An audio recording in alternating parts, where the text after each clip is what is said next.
Ladies and gentlemen, welcome to the On My Block podcast. I am your host, Mike Wahle.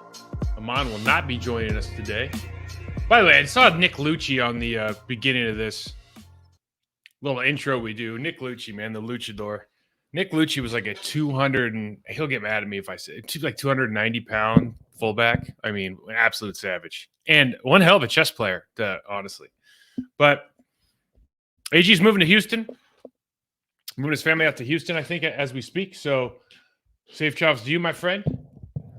We got a lot to talk about. We just had the Packers' first preseason game where they defeated the Joe Burrow-less Cincinnati Bengals 36-19. Not much of a game. You can take some stuff out of it, though. We'll grab a little film, watch at it. But first things first, thanks to our sponsor, BetOnline. BetOnline is your number one source for all your betting needs. Get the latest odds, lines, matchup reports for baseball, boxing, golf, football, esports, and more. BetOnline continues to be the fastest and easiest way to place your wagers, including live betting in your favorite casino and card games available to play right from your phone. So head to the website or use your mobile device to sign up today and get into the action. Remember, use the promo code BELIEVE, that's BLEAV, for your 50% welcome bonus on your first deposit. BetOnline when the game starts. There's two things that are going on there. One, I saw BetOnline on a La Liga game in Spain yesterday. Didn't know they were international. Pretty cool. I got to get part of the casino deal because I love playing card games. I've lived in Vegas during my playing days in the off season. I love playing card games.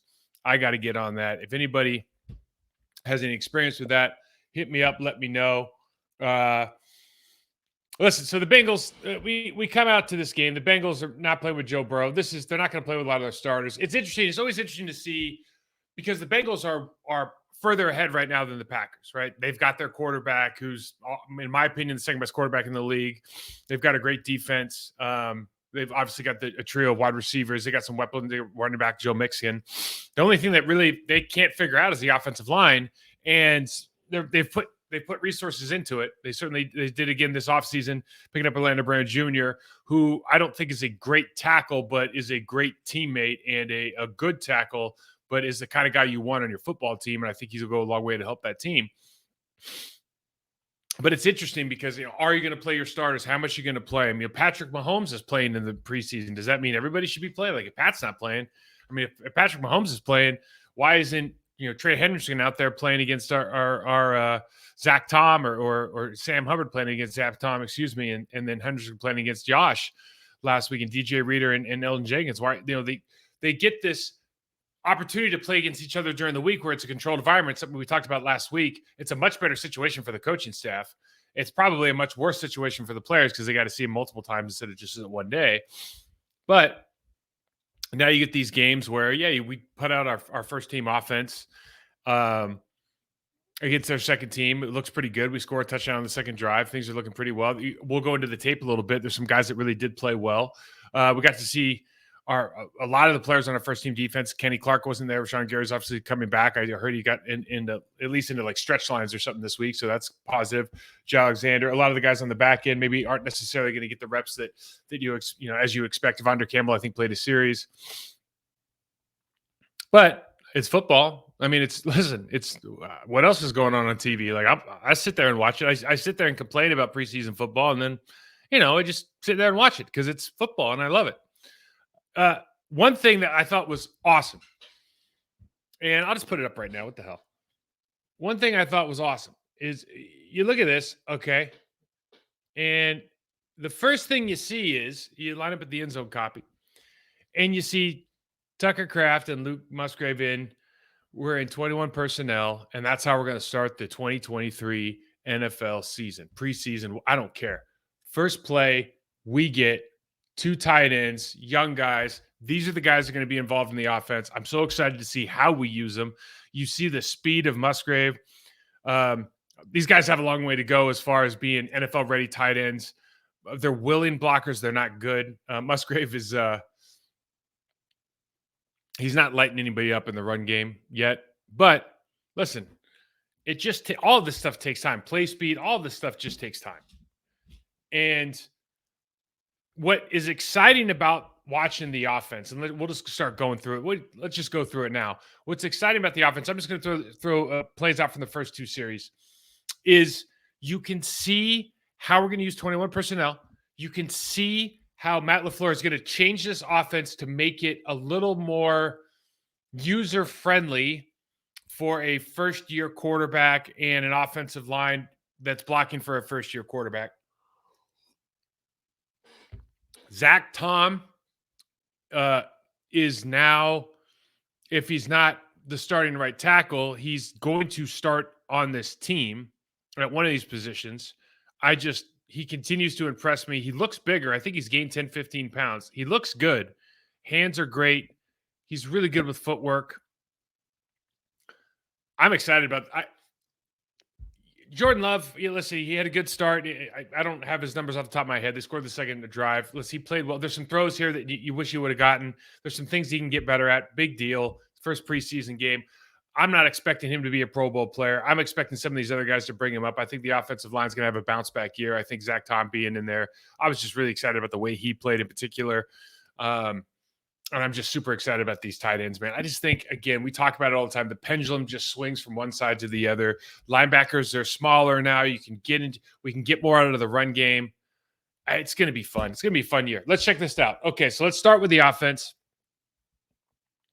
So we got in 21. And Elgin Jenkins is not he doesn't always necessarily have the best technique, but man, he's just a big, good old strong athlete, just a bad dude, man. You just watch him here, there's nothing I'm not teaching that, right? I'm not teaching him to take two in the chest and kind of spread his feet out, but he just gets it done. He's just a really, really good football player. Now, I love John Runyon's body position right here. As you punch and extend, you see his hands are inside. I love Zach Tom's got great knee and hip bend. That's probably what we like about him. When you watch him, even when he was 295 pounds, you just go, man, he's got great knee and hip bend. He's able to move and navigate. What he has is great inside hand placement, especially this game. You see him come back here and bang down on the 3 technique. Easy throw. I think this was to Christian Watson early. We're back to the next play here. So he checks over. Maybe it's a fake check, maybe it's not, but we're in a mirrored concept here, right? So he could check to either side, even though this is a keep pass. But I want you to notice under center plays are going to be a hallmark of this team because under center plays allow better run sell. First of all, if you're going to run block, doesn't matter the offensive line whether you're under center or not. But if you're going to sell the run, whether it's a keep, whether it's a play action pass, life is a lot better if that quarterback's going to turn his back to the line. Okay, there's 2 things. One, keeps the defense honest on the initial line of scrimmage. Those defenders have to play the run. Their first step, they have to be looking in the backfield. They can't just attack with their best pass rush move, okay? That helps everybody. You're going to see later on in this game, the flow of the linebackers is greatly influenced when you do middle or outside zone footwork by the running back when the quarterback is under center. And then the last thing is, this is a much easier read for the quarterback when he comes out of this, whether it's a keep pass, whether it's just an under center play action, a la middle zone like Peyton Manning used to do. When you turn your back and you turn back around, it stops mattering as much whether they're in cover 6, cover 1, cover 3. You start picking out spots. You have a read progression. You go through it, bang, bang, bang. You're out of there.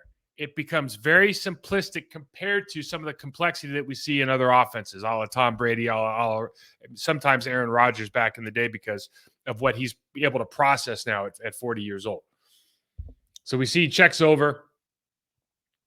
We go under center. We bring Musgrave over. And this is just, everybody gets excited about this.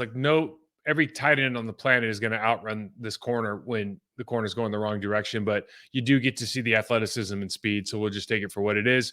Okay, I hope we see a fullback in the National Football League and the Green Bay Packers National Football. I hope Will Henderson comes back or the luchador, Nick Lucci. John Kuhn. Guys, this is the best position in football. This is a dude who just loves contact. Bring back the fullback. We have a fullback now on the roster. DeGuara has moved that way, but we also have Henry Pearson, who actually does get lit up a little bit on this play right here, but I don't care. He's a rookie. I want all you can eat for the fullback position. They're running counter trap here a little bit different. So they want to crash down with the tackle on the tight end play side. They want to kick out with the fullback, which is actually a really hard thing to do. A lot of teams instead would bring the guard. We used to bring the guard and have the guard kick out on a counter gap look and then have the fullback lead through because that's just a tough block. The defensive end on a fullback with not a big head start. That's a tough block. You see, it's a tough block here with this rookie. We get a couple yards. Really, Yash doesn't do a good job. Yash is too high into contact. We're talking about number 73. Everybody else kind of gets it done here. But you see Musgrave and Yash, they come down. So Yash is too high right there. We got the brace up. And now you got to stay on. Musgrave's like the most important thing whenever you're playing.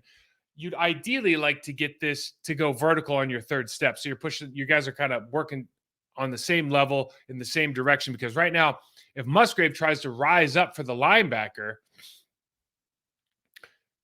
Yash is automatically in a poor position just because they're going kind of diagonally instead of vertically, right? He can't get his head back across. He's in a bad body position anyways. So AJ does a good job of kind of working what he can get here. But you see that 3 technique tries to fall off and get into that play. So we got a 3-by-1.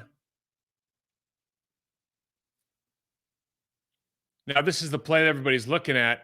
Great play by the safety. And like, oh, he should have held his eyes longer, blah, blah, blah. Look, here's what happened, okay? This is pretty simple. There is a red line on every practice field in the NFL, probably in college and even in high school, okay? And the red line is about halfway between the numbers and the sideline. And if a wide receiver gets on top of his DB, he has to get back to that red line. Why? Because all the space between the sideline and the red line that I have on the screen, that's for the quarterback to throw the ball away from the safety, okay? But when he launches this ball, you can see Watson's like 3 yards too close to the sideline, right? You got to get back on top. You got to climb back up, even if the ball's in the air. You got to climb back up top on this thing, okay? And now he's able to throw over his left shoulder and not down into his right shoulder. So the throw could be a little bit better. This is a great play by the safety, regardless. Great play by the safety. Throw could be a little bit better. We want to see Watson get back on top of this, press up to that red line so we can now get that over the shoulder on the left side of the shoulder, away from the safety, away from the corner, okay? So this, look, if these hit, they look amazing. If they don't hit, you go, nice try. Here to play again. It really says nothing about the quality of the quarterback, the wide receiver, or anything. Okay, interesting play here. So they switched this to like a cover one. Well, single high safety. And they're kind of showing it early. Again, not the Bengals starting defense. These guys aren't great. So you see they're showing blitz. They got 2 linebackers up in the each A gap. They got the safety back, and we're highlighting these two because they're going to be responsible for the crosser, which is our inside slot receiver on the 3-by-1 side. As this linebacker drops, this is kind of the play that everybody's talking about with Jordan Love. All right, this is the one we wanted back. So as we drop, for whatever reason, I don't know if the safety's reading eyes. Jordan does a good, if that's the case, then Jordan Love's doing a great job of holding that safety with his eyes. Now, the problem, just so everybody knows, when the linebacker drops, so you're in the A gap, okay? And now you've got to drop back at the snap, and you have to kind of reorient yourself. And it sounds easy, but it's not. And now you got to figure out, okay, it's a 3-by-1. You know somebody's coming across. You see, you check out the outside on your right. You know that they're going deep. So somebody's got to be coming across. He just reading the quarterback's eyes instead of trying to figure out who's coming across here. They both get beat. And we missed this throw. And this is one of those throws that if we start making these, first of all, if a guy gets this wide open, you got to hit him. Fair enough. But if you're in situations because of the threat of the run game, because of the threat of Watson on the outside and that safety having to hold high, like you have a lot of opportunities to hit these deep crossers because of the speed of Watson. That's something that opens up for these tight ends. This is going to be a big play during the season. We'll hit this one another time. What I love is Zach Tom. First of all, Zach, again, he looks bigger to me. I'm never thrilled with the set here because you get vertical on 2. But what you got to love, because these guys, these aren't starting defensive linemen. If he's playing, it's, Hubbard over there or Henderson comes over, like he's got a problem. He's going to do this. But look at the hands. He's so good. Look at hands tight, man. That's like clinic right there. I mean, if I put on a clinic tape on how to win with your hands, you want to punch and extend a little bit more, obviously, but you're just talking about hands tight. They can talk about all these all these defensive linemen doing these chop clubs and they got these double swipes, blah blah blah. Bro, if you get your hands inside, it's wrap. Okay, I can be standing on one toe, off balance. If I get a hand on that inside shoulder pad, wrap city. Okay, you put that handlebar out and I grab it, it's over. Good job by everybody else. John Running here doing a good job on the bull. Right, you got to somebody's got the tough block, and it's going to be the right guard here against the defensive tackle who's just going to give him a big old bull rush on a drop, on a 5-step drop. Great job. Good pocket. Opportunity to make a play here. So we got the next drive, next series. You're going to see this a lot. You're going to see Musgrave hipped off the line of scrimmage of Zach Tom. And as you go through this, if you're a fan watching at home, as you go through the tape and you're just watching live, watch the tight end. The tight end more often than not when he's hipped off, you're going to kind of understand what the play probably is. In other words, if he's close to the line of scrimmage or close to the heels of the tackle, he's probably staying on that side. If he's away from the tackle or if he's off the line of scrimmage, he's probably going backside on one of those split flow plays. Why? Because if he's too close, he gets into the tackle's way. The offensive line coach yells at him. We get into one of those things. Okay. But when he's squared up, when he's off the ball and he's away from that tackle, there's a better than average chance that they're doing something different. You see the jet sweep here. This is another thing that bringing in Jalen Reed, having some speed on the outside. So why is Musgrave kind of showing you anything here? Well, he's got a good split. Okay, so you put that guy out in space. He's going to step down. And as soon as he steps down, that defensive end reads. If he hesitates for a second, we got a fast player getting on the jet sweep. What I wanted to watch really here is the backside, Zach Tom and John Runyon Jr. Now, what you have to understand is, again, Amon and I, when we're sitting here, we go, oh my God, are they going to run the ball with 6 players in the box? Like, we could do this all. Amon literally would have averaged like 8 yards a carry if we would have got 6 players in the box all the time. I don't understand how people don't average more yards per carry, honestly, in this day and age. However, watch this backside block. Zach's got a great first step. You see there, he's really following John Runyon Jr. John's doing a great job here. Second step down, staying square to the line of scrimmage and trying to get that vertical push up to the second level. Even though this is a jet sweep, it's like a good practice rep. Okay. Same thing with the center and the left guard here. These are good practice reps. You want to see, shoulder to shoulder, or in the case of the backside, sometimes you're trying to jam your helmet in between that right guard and the defensive tackle. So I just love the way that these guys are coming off early in this game, early in the preseason. You just see they're marrying up pretty well. Good things ahead.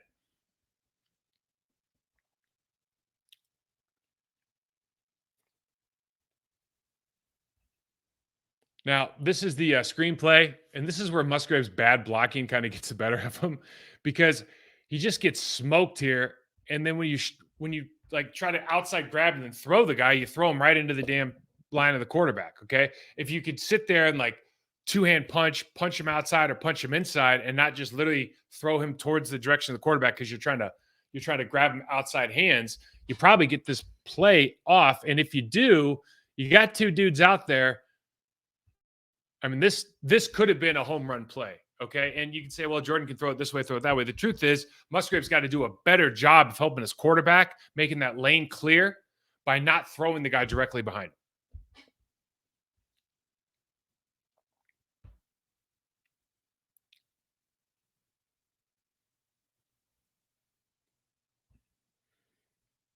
It's just little things. I look at little details. It has no impact on the play. You got double A gap look. Everybody's in good body position. Myers is going to go to the left side, so the right guard, right tackle are on their own.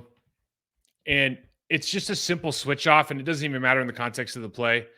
But John Runyon Jr. and Zach Tom coming back the way he stays square so he can come back towards the line of scrimmage and attack this so we can actually bump this off pretty well. It's just like it doesn't make a big difference in this play, but it's a big deal. And you got to be excited about it if you're a fan, if you're a coach, if you're a player. Okay, so I'll show this right now just so you can see the tight end. So you can see the tight end here is split off of the right tackle. He's back and he's away from him. So in other words, he's away from him because he's going to come split flow. He's going to come downhill. Okay. So just start, if you want to do something while you're watching at home, always kind of take a look at this and see if you can figure out if you know the play is going to be split flow or not. Now, it doesn't mean they're going to do a keep pass or anything, but this does kind of indicate that. So you go split flow. AJ does a really good job here. I think I highlighted the center and the right guard, John Rennie Jr. and Myers, do a really good job again of just, and John's too high and he kind of false steps into this. But I mean, from a process standpoint, I got a lot to say about how they did this, but they did move these bodies, create a great lane. Josh Myers really does the job here. If we just back this up one sec, Josh Myers really does the job coming off in the second hit, bang, knocks him off the ball, creates that little lane for AJ to get through. That was awesome. I get fired up when people move humans on run blocks, man. God, I hope we run the ball a lot this year. Under center, again, run, pass, play act. This is going to be such a powerful concept. Like the playbook is like, if it just said like under center play action, I would be like, put 4 gold stars on that thing, man. It's going to be gold. Under center play action. Okay, this is an interesting one. So everyone's going to say, oh, okay, great play. But check this out. He's on the 9. We're talking about Dobbs now, right? Dobbs is on the 9 here. Okay? Now, where he catches this ball, if he stays on the 9, doesn't come back towards the line of scrimmage, and he catches this in stride, is he getting in? Probably. Because the corner that's covering the outside receiver has his back turned. He's got to make one man miss, right? And if he's catching this in stride and he's got an extra yard and a half here, it's going to be a close play on the goal line. I think I might have this play on the end zone copy. And what it really comes down to is Love's got to be ready to throw. Like if this is Rodgers, he's throwing this ball, pop, ball's gone. Okay? Love, he's got to pump. He's got to mess around with his feet. And now, it's not that the window's gone, but as far as getting this guy in stride, getting it to him early, happens a little faster. Maybe he doesn't have to fall down and make that happen, but it doesn't matter because a couple plays later, we go under center again. And we're just in a 3-by-1, 2 tight ends here on the left. So run formation, under center. Again, you just see what happens. This is what I love. You go under center. We don't get much of a rush. Drops it in the bucket. Great play. Great way to finish up. If I show this, yeah. So we'll look at Zach Tom again. We can look at anybody. Everybody does a good job this first 2 series. But we're looking at Zach Tom again. This is the power of being under center. You got 2 tight ends against. You got 21 personnel lined up on the line of scrimmage. Run formation. Close splits by the wide receivers. And Zach does a great job of, it's not that he's showing run, okay? But his pad level stays down, right? He's still in a good body lean. So if he had his hands up a little higher, as this guy comes off, he's looking at him like, okay, I don't really have a lot to hit. Shoulder pads, helmet. If he had his hands in tight like he should, there's really nowhere to go.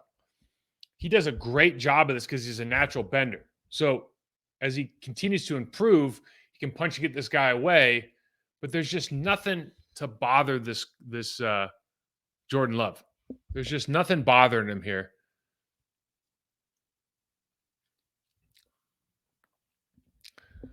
That's a fantastic job.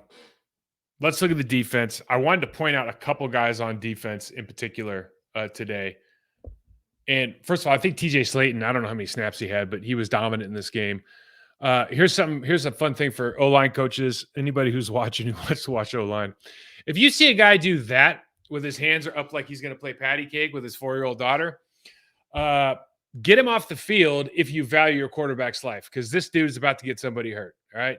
There's nothing you can do there that is going to inflict any pressure or pain on Preston Smith. Now, Preston runs the corner, and this guy is not giving up a sack because of this play, but you see he's definitely beat. This is just a matter of time kind of deal. Like, I'm beat. It's just whether the quarterback gets rid of the ball or not. I thought everybody else did a good job here. I'm talking about the Bengals offensive line of holding off. There's a pocket to throw in. This quarterback makes a mistake the first play of the season. I know it's not Joe Burrow. This guy's not going to play again anyways, but Nixon comes in here and makes a play. We look at the next play here, and I just like how everybody's being physical at the line of scrimmage, right? Let's just celebrate it. Obviously, Preston does a good job. You know who I thought was pretty good was Colby Wooden. Now, he's in there right now. Rookie player, plays a little bit high still. We talked about this with Wahle last year. Plays a little bit high, so he's going to have to figure that out. But he's got good feet. He's got good footwork. He moves around pretty well. So you still want to see Quay just attack that guard, man. Like, don't try to wrestle with them or any BS, man. Stick your two hands in his chest, same foot, same shoulder, pop and remove the guy. But we do create a pile here. Slayton gets in on this play. Slayton played really well.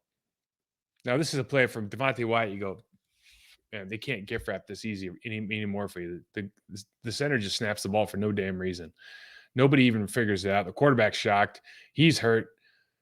We got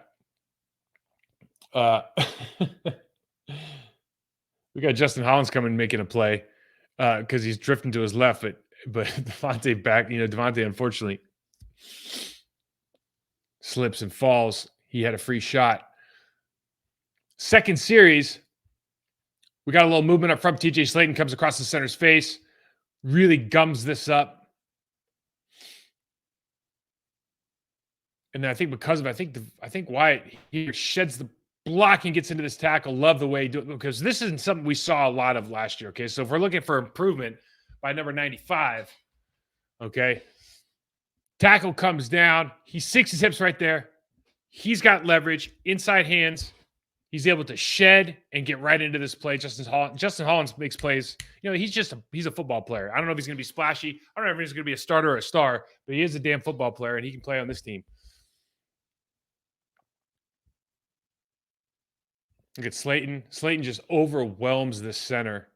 And, it's something so simple. We teach all of this, special moves and this. Here, if you can get your first step in the ground and win with your hands, and then we win with your hands and your hips. I call it hips to hands punching, and then follow with your feet. You're going to win a lot against some players in this league, because we already know the offensive line for the Cincinnati Bengals, first team, second team, their footwork's not great, right? Like, they haven't really developed these guys very well. So there's opportunities here.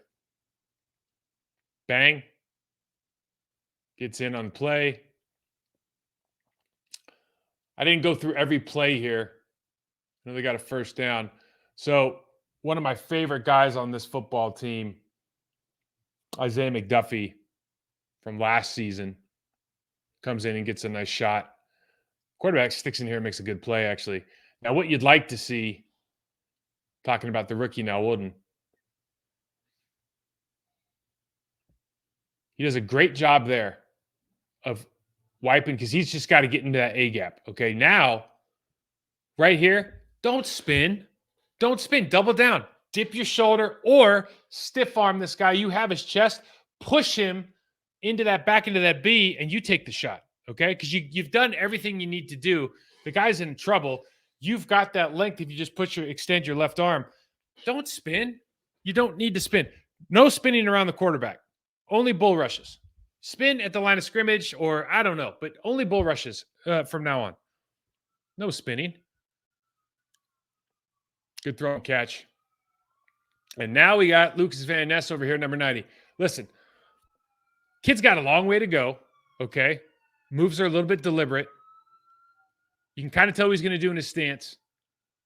Strong, good athlete, good motor, a lot of upside. A lot of upside. See the first play here? Just one of those, he's active, fast movers. On the jet sweeper, there's nothing more he can do. He makes a great play. I don't know if anybody's seeing this he's playing right defensive end here.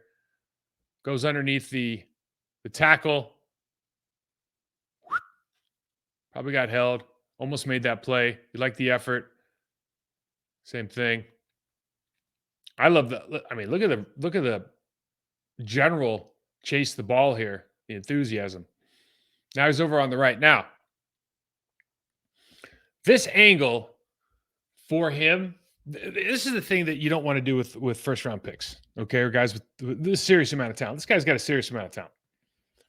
Don't make him something or somebody that he's not. And in college, this kid has really good with his hands, just winning with his hands. I'm not saying he's good like with moves and stuff, but he can win with inside hands. So like the first play that he was in, I think he bull rushed the hell out of the left tackle. I don't think I have it up here. I obviously don't have it up. He's going to be a power player. Make him a power player by creating great angles and forcing the issue before the tackle is ready for contact. Okay. On this play right here, I think he's just going inside. So you're just seeing some athleticism. Yeah, they run a little TE. Okay, good deal. I think both guys do a nice job there, flushing the pocket. Okay, this is what I'm talking about. If I'm this guy's coach, and I'm not, if I was, I would say, I don't ever want to see you lined up on the red arrow again because you are not fast enough to beat guys around the corner. I want to see you lined up like the green arrow because you are fast enough to make that right tackle's life a living hell if you hit him as he's trying to figure out on his third kick whether he's going to open up, whether he's going to stop moving because you've taken a more severe angle right at his outside shoulder. Okay, so you can do that from 2 yards out to 5 yards out. It doesn't matter. You line up anywhere. You're creating that junction at a very specific spot. Imagine if he could go right to the quarterback right now. That's the angle you want to take. If you can do that, you either get the tackle's feet to stop moving, you get him to turn his shoulders too easily, and it opens up a whole can of worms for a guy who's going to be a power player who's good with his hands and has leverage, strong, athletic, the whole thing. If you just go upfield like this whole chop rip thing, like, yeah, but the problem is you're too high. Like, you're never going to make a play there. It doesn't, it's very deliberate. Like, that's not Von Miller dipping his shoulder and getting around the corner, right? That's not going to be his thing. It's got to be power moves. Don't ever waste a rep on this field trying to be not fluid, but trying to not be powerful, right? Trying to be smooth or like doing something real shifty. Dude, be who you are. You're a strong, powerful player who's good with inside hands. Use it.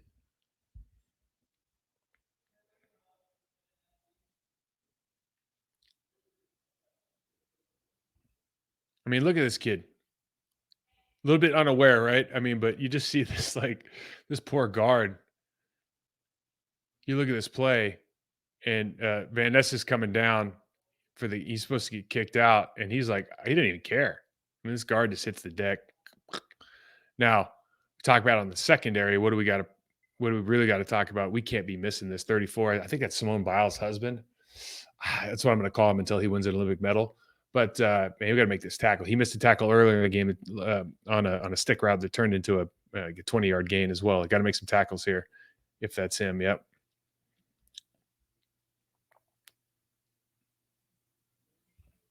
Okay, same thing here.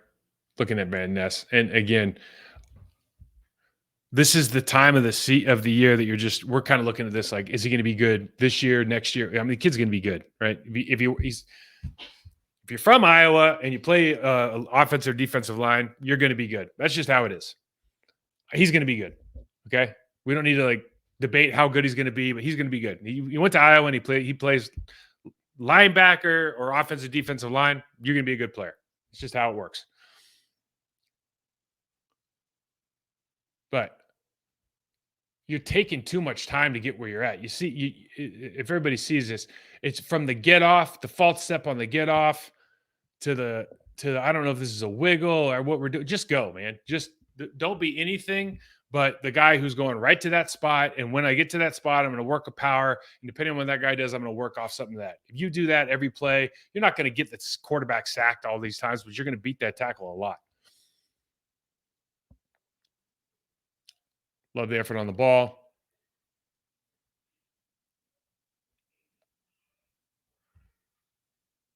Same thing here.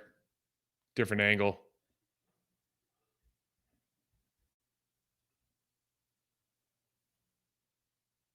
See, there's like a little shoulder wiggle. It's like, who are you wiggling for, man? Just go. That's the thing that, from a development standpoint, when you see guys who are just really dialed in, like he's shaking a guy right here who's not even in a position to care. Like he's not going down the middle on him or anything. You get it going down the middle, you start shaking, the guy starts going, "Oh, what am I going to do?" But if the guy's kicking back and you're like shaking on air, you're just wasting time. We got to make yourself as efficient as possible. Forget all the moves, forget all the spins and all the blah blah blah. Make yourself as efficient as possible. How fast can I get to this spot under control before that guy does? I'll win most of my reps if I do that because he's a good athlete. So that's what I would do. Now, that's our trench warfare portion of the program. I did have some other ideas. The only other thing I want to say is there's a lot of stuff going on around the league, and we can talk about that. But this is a Packers show today, and you have to say that after watching that game, if you're going to take anything away from it, you got to be excited that they started in 21 personnel with those two rookie tight ends. They did a lot of under center stuff with Jordan Love because the under center stuff, for the reasons we discussed, is going to be super, super helpful. We got to see what that defense looks like healthy. All guns are firing. Everybody's trying to make tackles in the alley. We got all the good. We got Jair's out there. Kenny's out there. When Sean gets healthy, he's out there. We got to see what that looks like. That's got to be special for us. This looks like one of those teams where you need to go into the season and saying, if we drop 19 points, we should win 12 or 13 games. If we can average 19 points is not a lot. If we average 19 points a game, we should win 12 or 13 games. That's to me, that's the kind of team this looks like. Just given what you have, because you're going to rely on the running game. You're going to rely on play action. Christian Watson every once in a while is going to give you something because he's so fast and explosive.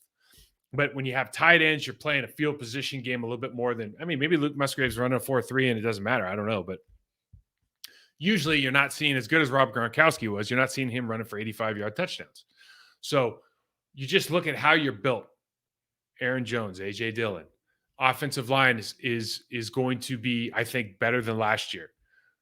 Jordan Love's a first-year 19, 20 points, man. That's going to give you 12 or 13 wins. If this defense can come to play, it'll be interesting to see. I'm excited for Patriots week. I think they have joint practices, and then obviously the game at the end of the week. So we'll kind of keep tabs on that. A lot of stuff going on. We could talk about Jonathan Taylor. He might be coming back to the Colts. There's a lot of stuff going on in the league and whatnot, but I'm excited about. I got a lot out of this game. I think maybe more than I thought I would, as far as excited. I saw what I wanted to see. So you kind of hope for stuff. When it happens, you're happy. That's exactly what happened. You can check me out, Mike Wahle 68 on Twitter, Process to Perform on Instagram. Guys, if you like this show, if you like the videos, hit the subscribe button, rate and review us. We're going to come out with more. I'm going to have a block party show going during the regular season. So we're going to watch a lot of tape if you get on this channel. If you go to the Process to Perform channel on YouTube this year, we're going to watch a lot of tape. You want to learn about football, you want to learn about different things, hit me up, DM me, tell me what you're interested in. Tell me if you got a team or player you want to check out. We will check it out. Make sure you hit that subscribe button. Thanks for listening, everybody. We will see you next week.